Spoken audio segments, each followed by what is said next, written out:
In a crucial judgment in the Gyanvapi case, the Allahabad High Court has rejected all petitions by the Mosque committee that challenge the civil suits that seek the restoration of a temple at the mosque site. The High Court has asked the Varanasi court to complete the hearing in one of these civil suits that was filed in 1991 within this next 6 months. I'm going to start my conversation, which is going to revolve around the High Court judgment that has come, the moot question that needs to be answered and told to the country and its countrymen about the 3 holiest sites of the Hindus in Kashi, in Mathura, which are important for any Hindu when they make their pilgrimage. The question is also about the one that has been raised by those who challenge the High Court decision, talking about why is it necessary for mosques and other structures to be destroyed to then erect temples. So while we talk about some of these sensitive, important points, joining me on the telecast, I'm going to invite Sumit Peer. Sumit, the Allahabad High Court has allowed for the Archaeological Survey of India to carry on with its excavations to find out more information about what was underneath the Gyanvapi Mosque. There has been, of course, challenges after challenges that have been issued by way of petitions in the court of law. The question again being raised is about how this could be a sensitive matter and could cause problems between the two communities. Now, how do we ensure such a situation does not arise? Megha ji, thanks for having me on your show. If you look at today's judgment, it's a landmark judgment. I think it's a one in a millennium kind of a judgment. After the Ram Mandir, this is the biggest judgment which has come in the favor of the Hindu side. There are a couple of things which the Honorable Court has decided. Though the Muslim side and the Masjid side will go to the Supreme Court, I think within this week they should have their petition filed with the Honorable Supreme Court of India. The Honorable High Court is of the view. The point number 1 is the Places of Worship Act 1991 is not applicable here, what the Hindu side has been always arguing about. Because if you change the nature of the mandir or masjid, so then the Places of Worship Act is not applicable. That is what Mr. Vishnu Shankar Jain has been always pleading on. Now, first of all, that is being now said, kind of reinstated by the Allahabad High Court. Okay, that is the basis of all the argument. Point number 2, the High Court is of the view that if the Sessions Court deems any kind of survey to be done, it is free to do it in any part of the complex. That's point number 2.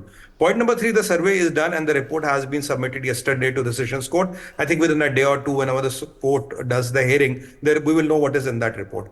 Point number 4, which is most important, is that, this all is within the purview of the Sessions Court. And point number 5, within 6 months, you have to conclude all your, hearings and all, and then you have to give a conclusion to it. Now, we know already the courts had been the case has gone to Supreme Court once.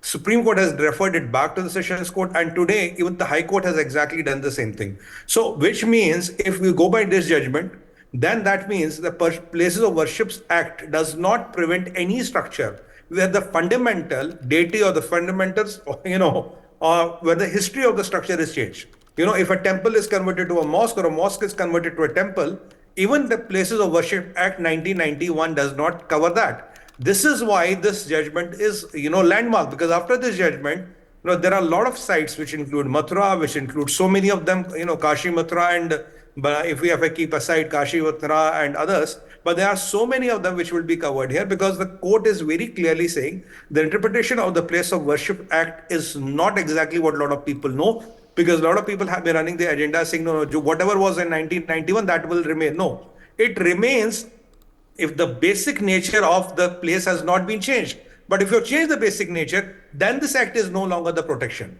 So this is what the important thing is. And there are around 4 courts, if I'm not wrong. Today is the 4th court, which has ruled in the favor. And if you look at, if you look at the lawyers, they've been very clearly saying that if we need to go to the Supreme Court, we have the audio evidence ready. We have the, whatever evidence we need to produce to the Honorable Supreme Court, we have it ready. So now there's a very tricky situation. If the Muslim side decides to go to the Supreme Court, and if Supreme Court shuts it down, then there is nowhere to go. So it is a choice that you want to keep it in a bit of a gray area and keep on talking about it. If you go to the Supreme Court and you're sent back and there is nothing left, and let's see what the Archaeological Survey of India has to give the report of. Okay. And Okay. All sent right. back, Okay. Fair enough. 5 women petition is still pending. Yeah. The woman Fair 5 enough. women Okay. petition is still pending. Irshad Hussain, talking about faith, talking about what a religion signifies, what does it advocate, what does it preach, and particularly about the holy sites, whether it is Mecca, Medina, whether it is the Vatican, or for that matter, whether it is Ram Mandir or Mathura or Kashi. Now, the country and the propagators who support the Gyanvapi Mosque excavation and setting up of a temple on it, they speak about it because then the proponents are not saying that we are going to demolish every single mosque or every single minaret that has been set up across the length and breadth of the country, which has been built on the ruins of temples during the Sultanate or the Mughal period. What is simply being said is that there are these 3 holy sites that are revered and prayed by the Hindus, and it is then integral that temples be rebuilt, whether it is Ram Mandir or it is Gyanvapi or it is the Krishna Janmabhoomi. Yes, I hope I'm audible. Yes, Thanks please. for having me on your show. It's always a pleasure. Always talk logical and rational things. Also, my colleagues, Mr. Sumit and Amit. See, this issue, I don't want to dwell into the legal part of it because it's going to happen the way it's going to happen. By our arguments, not going to change what court is going to give the decision, which is, I can see now what's going to happen. Decision is on the wall. It's written on the wall. The point is, and it's not a secret to say, and it's very clear that there have been thousands of such structures which have been made, thousands of mosques perhaps, which have been made on the sidelines or ruins of the temples. It's quite possible. It's not at all. Nobody should deny it. Somebody is denying it. He's just not being fair to himself or herself. The point is, where should we draw the line in history? Honorable Mohan Bhagwat Sahab, he had said, why look for shivling in each and every mosque? That was the time I felt very consoled, and I felt very good, and I really felt aligned towards the thinking of the Rashi Sansang, which I have been sometimes, the basic concept. But seemingly, even his voice is being unheard of. So seemingly we are moving back in the history. Where we are going to stop, I don't know. We are going to live for all of us maybe 30 or 40 years or whatever. None of us are going to live more than that. But where the country is going to go. On the one side, Elon Musk and Jeff Bezos, they are talking about taking the humanity to the other planets. They are saying there should be 1 trillion human beings, so that there would be thousands of Einsteins and thousands of Mozarts, and although that statement came, just to say that we have to diverse. See, that's that kind of thinking, and we are going behind. It doesn't affect anyone except, I mean, the country. I'm saddened. If you really ask me, as a normal person, I'm saddened to know that we are going behind. And that's what I don't want to elaborate further to say. I hope you'll read my words between the lines that. But Irshad Hussain, do you then agree with the argument that there are these 3 holiest sites of the Hindus, and therefore it is imperative that temples be re-erected in these areas where mosques were once built? Like I said, the proponents talk about how it is not the demolition of every single minaret or every single mosque. Now, we have not gone about destroying Fatehpur Sikri because there is a temple that has been built on the ruins of a temple, which is Fatehpur Sikri. We have not gone about talking about several of the monuments, several of the mosques that have been built on the ruins of the Hindu temples. The question particularly is regarding these 3 holy places in Kashi, Mathura and Ayodhya.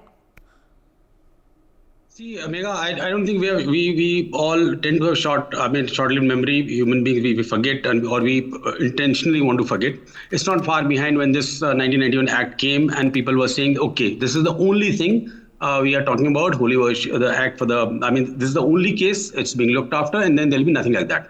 Then from one, it's becoming 3 or 4, and then it can become, somebody would come with 100, somebody will come with 1,000. And I'm saying I heard somebody saying there are thousands, maybe it could be 30,000 or more, whatever. Okay. So where are going to stop? The intention is important, not the legal part. There's nothing. If our intention is pure, you want to progress, you want to let the country, you want to spend the money on something which is fruitful for the economy, fruitful for the population, let's do that. Why we are spending so much money and effort in just, let a particular government be there for 50 years, I'm saying. So are you saying building the Ram Mandir and making it as majestic as it is being built is futile and waste of money? I didn't say that. Did I say that? I said utilize the country's funds for development, for progress, for increase in the GDP. So when we are talking parallelly, there has to be same amount of investment, financial and otherwise, that needs to be put at the places of worship for Hindus, Muslims, Sikhs, Christians, and any other faith. No, maybe I could not convey my point very clearly. I'm saying the time and efforts being wasted in the courts, in the judiciary process, in debating and discussing in print media and electronic media, and talking on something, rather than we should discuss how to increase our agriculture production, how to let the Chandrayaan do better, how to let people be educated, how to have harmony. I'm talking about that. Build the mandirs, build the mosque or whatever. It doesn't, I mean, I was not too excited when people say, the mosque is being built. How many people are going for prayer 5 times a day? How many? It's okay. And really, Islam is a religion. It's a monotheism. So frankly speaking, people can pray at home also.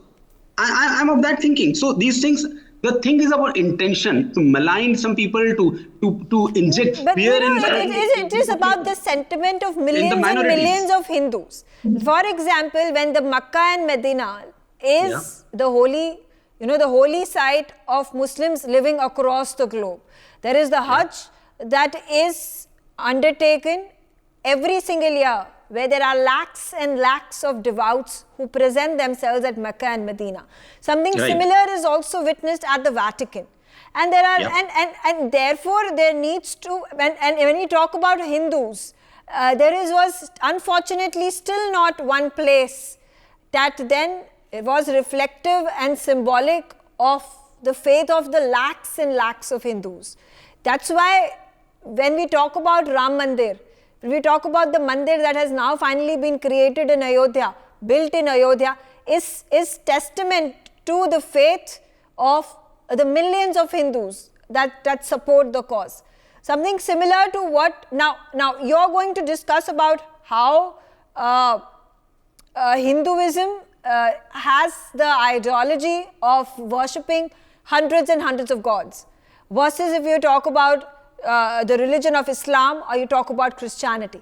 But so are you just then discarding what the Hindu religion is known for, is signified as? So it means that if you have hundreds of gods, obviously it doesn't mean, you're absolutely right, that you are going to be destroying every mosque or every church in the country to then re-erect the temples under ruins of which those churches and mosques were built. But I'm also saying, can there be a decision be taken, and a unanimous decision at that there are going to be certain of these sites that are holy to the faith of the Hindus, and therefore these need to be venerated, these need to be then used as given the kind of rightful place as Ayodhya Ram Mandir has finally been given.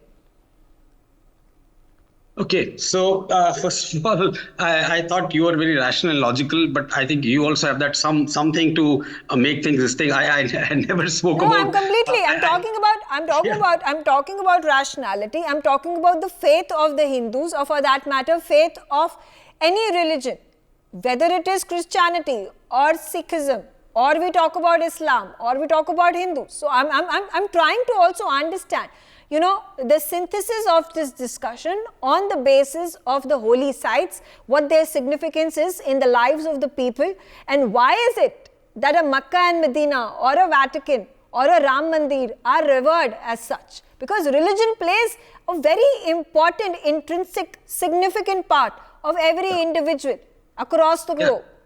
Definitely. Can I answer a question? Give me straight 3 minutes. Yes. Okay. See, first of all, talking about Makkah, Medina, Hajj, Vatican, whatever, we have Kumbh. We have Kumbh. And with by God's grace, it's been a fabulous. It's been really arranged very well, especially after the new government in Uttar Pradesh. Really, I would like to say it's been really met. I myself have attended many of the functions to see that it's really been planned and arranged and no accidents. So we are doing Kumbh and nobody's stopping that. So Ram Mandir, everybody is respecting it and it should be done and there is no doubt about it. But as I said, how are the other thousands of places of worship which have been built, how is it going to affect the Hindu Asmita or something of that sort? Number one. Number two, see, the minorities have to be, I mean, whether it's any kind of minority, there was an issue earlier in Bihar for Jains, and a lot of things have been made. When you talk about Kumbh versus when you talk about Ayodhya Ram Mandir, that is the birthplace of Lord Ram, as is believed, as is revered by Hindus across the globe. Again, Mecca and Medina, or we talk about Jerusalem, the birthplace, as it is contended, you talk about the birthplace of Christ, it is a holy shrine for Judaism, it is also extremely holy for Islam. So that's why when we talk about Kumbh, which is a place, which is an open ground where there are lakhs who congregate on that particular day for after 4 years or 12 years, but on the very same point, it is also the Ram Mandir or the Krishna Janmabhoomi where Krishna or Lord Ram took birth.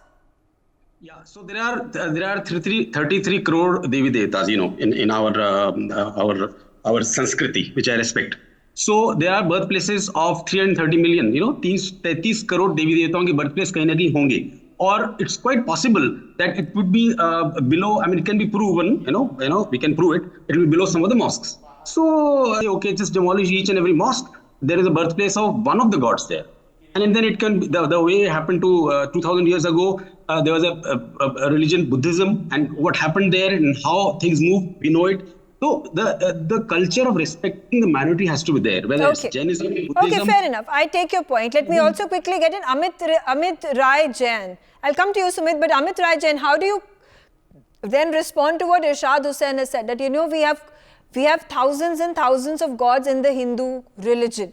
So tomorrow there are going to be certain proponents who are going to say, oh, this is the birthplace of a particular lord, maybe Hanuman, or for that matter Durga or Lakshmi or Ganesh. How are you then going to justify the demolition of a mosque because that particular deity took birth over there?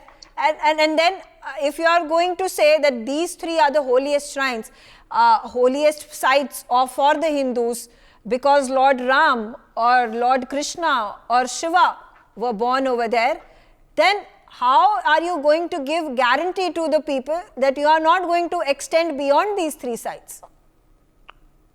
देखिए मेघा जी, बहुत महत्वपूर्ण विचार चर्चा इस समय चल रही है। सुमित जी और इरशाद जी ने जो अपनी बात कही, मैं उससे अलग अपनी बात कहूंगा, क्योंकि आपने बहुत महत्वपूर्ण चर्चा को मोड़ दिया है इस समय।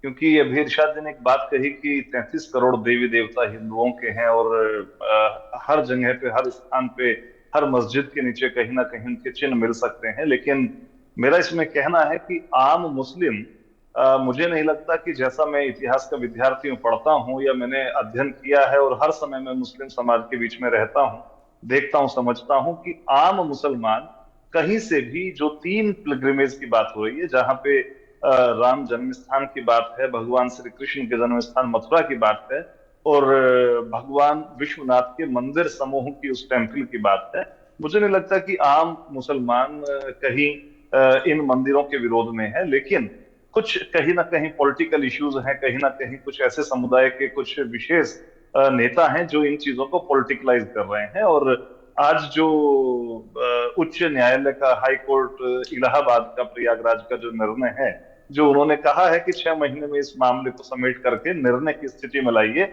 और आर्कियोलॉजिकल सर्वे ऑफ इंडिया इसका सर्वे करके अपनी बात को कहे और बताए कि यहाँ क्या था। क्योंकि एज ए पुरातत्ववेत्ता मैं भी इस विषय में रुचि रखता हूं और इतिहास के नाम पे मैंने भी अयोध्या के इतिहास के पुरातत्व पे पुस्तकें लिखी हैं और उसका विमोचन अभी 3 दिन पहले हुआ है। मैं अपनी बात बताना चाहूंगा कि विश्वनाथ कॉरिडोर जिस समय बना तो उस समय भी वहां आसपास के बहुत सारे यानी कि सैकड़ों की संख्या में वहां टेम्पल्स थे जो कि अलग अलग रिलीजियस समुदाय यानी कि अलग अलग उप संप्रदायों के द्वारा बनाए गए थे। लेकिन एक बड़ा निर्माण हुआ और उसके अंदर आज इस बात का प्रमाण ये साक्षात है कि कॉरिडोर जब से बना है 13 करोड़ लोग वहां पर पिलग्रिमेज यानी कि धार्मिक टूरिज्म के नाम पे दर्शन करने के लिए बाबा विश्वनाथ के उस धाम के दर्शन करने के लिए पहुंचे हैं। तो इस बात को भी जनमानस की स्वीकार्यता को भी हम लोगों को समझना होगा कि आज देश का जो जन सामान्य है, जो समुदाय है, वो चाहता क्या है। देखिए, एज ए इतिहासकार अगर मेरे से पूछा जाए तो मैं दावा करता हूं कि हजारों हजार ऐसी मॉन्यूमेंट्स हैं कि जो विदेशी आक्रमणकारियों के द्वारा तोड़े गए और जिसके प्रमाण खुद वहां पर लगे हुए शिलालेखों के अंदर उस बात का उल्लेख किया गया है। जैसे कि पर अमित जी, हम इसकी बात करें तो हम ये सारे मॉस्क्स को या स्ट्रक्चर्स को डिस्ट्रॉय तो नहीं कर सकते क्योंकि वहां पे टेम्पल्स के रूइंस हमें प्राप्त हुए हैं। जी जी, ऐसा संभव नहीं है, लेकिन मुस्लिम समुदाय और हिंदू समुदाय के कुछ विशेष व्यक्तियों का आपस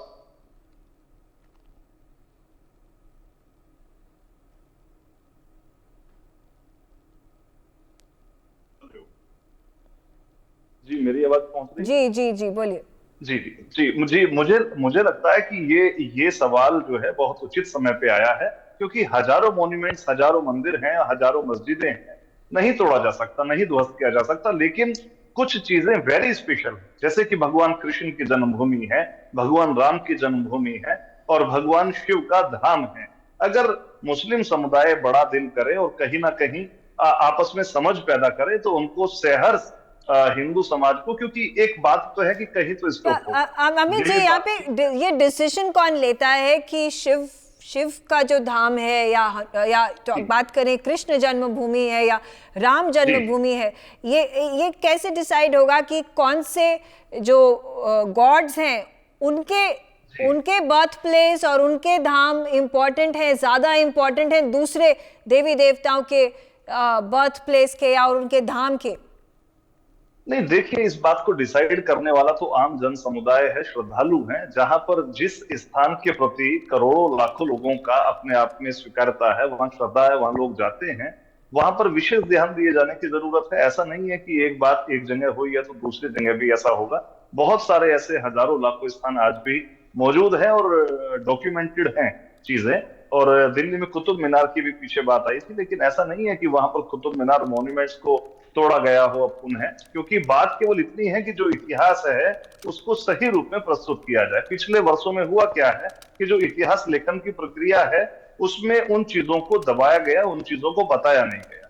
आज देश चाहता है कि सही रूप में इतिहास सामने आए, जो जिस चीज का इतिहास है वो बता दिया जाए और जो विशेष ऐसे स्थान है उनको मुक्त घोषित कर दिया जाए। ऐसा नहीं है कि किसी के धर्म के प्रति कहीं कोई अश्रद्धा है या कहीं आज देश के अंदर हम सोचें कि मुस्लिम्स के बिना या मुस्लिम समुदाय को संतुष्ट किए बिना हम आगे बढ़ेंगे, ऐसा नहीं है। आज देश का क्योंकि देश के मैक्सिमम जो मुस्लिम समुदाय के लोग हैं, 90% देश के मूल निवासी हैं और वो इस्लाम को उन्होंने अपनी इच्छा से या अन्य कारणों से स्वीकार किया है। उनकी कई पीढ़ियां आज जो है देश के अंदर हैं, तो ऐसा नहीं है कि उनको एक तरफ करके हम अपनी बात कहें। लेकिन अगर ऐतिहासिक स्रोत हैं, पुरातात्विक प्रमाण हैं और हमारे धर्म ग्रंथों के अंदर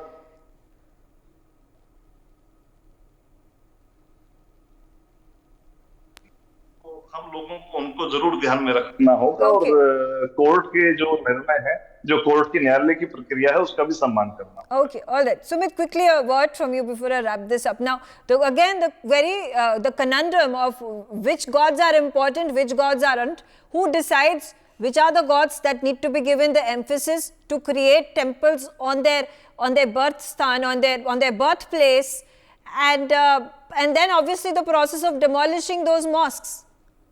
You see, Megha, just give me 1.5 minutes. First and the most important thing is the only concept of Trimurti, Brahma, Vishnu, Mahesh. They are the most important three Trimurtis, and anything associated with them is, important. Then there are Devi Devkas, Nar, Vanar, Kindar, Gharar. You kind of segment them. The first and the most important thing is we have nothing to wrong in a mandir or a masjid as long as that masjid, that mandir was not demolished because what it is. Why was Bhagwan Shri Ram Mandir, Ram Mandir demolished? Because was the most important place. It was the place which had a very high value for Hindus. That is why it was chosen and it was demolished. Why was Somnath demolished? Why not so many Shiv temples? Because Somnath is Somnath. That is why it was demolished. Why is Sri Krishna Janambhumi converted? Because it is Sri Krishna Bhumi. So you have to understand, even the so-called Videshi Akratas, they did not do it randomly. They picked and chose the places which were of relevance, and so by the nature of this, only the places which are of high importance is where the relevance is. Now, point number 3, look, I cannot say on the behalf of all the Hindus of the country, but I've been saying in all my, appearances on the media, if Mathura, Kashi and Ayodhya are settled, then I think we can have some kind of a consensus. Other option is you go by the law. Today, the law is not on the side of the Muslims. I'm telling you very clearly, because the Places of Worships Act 1991 does not hold ground today, in my opinion. I'm not a legal expert, but as far as I understand the law. So if you still want to go to Supreme Court, your biggest fright is that if Supreme Court again rules in the favor, then anything to everything is up on grabs. I respect the words of Dr. Bhagwatji, where he said, Har mandir mein shivling mat dhoondu. But what is the side of the other side? Why other side was opposing this survey? They should have let these 3 places go, and we could have come on a possible agreement. Okay, we'll stop here. If we are going on the again the question, the fact that how do we come up with a consensus and agreement, or what is too much, what is just right, and obviously the concern with regards to the communal harmony that needs to be maintained in the country, and particularly in these regions. I'm out of time, but I thank all of you for joining me on the telecast. For more such videos, subscribe to the NewsX YouTube channel, hit the bell icon.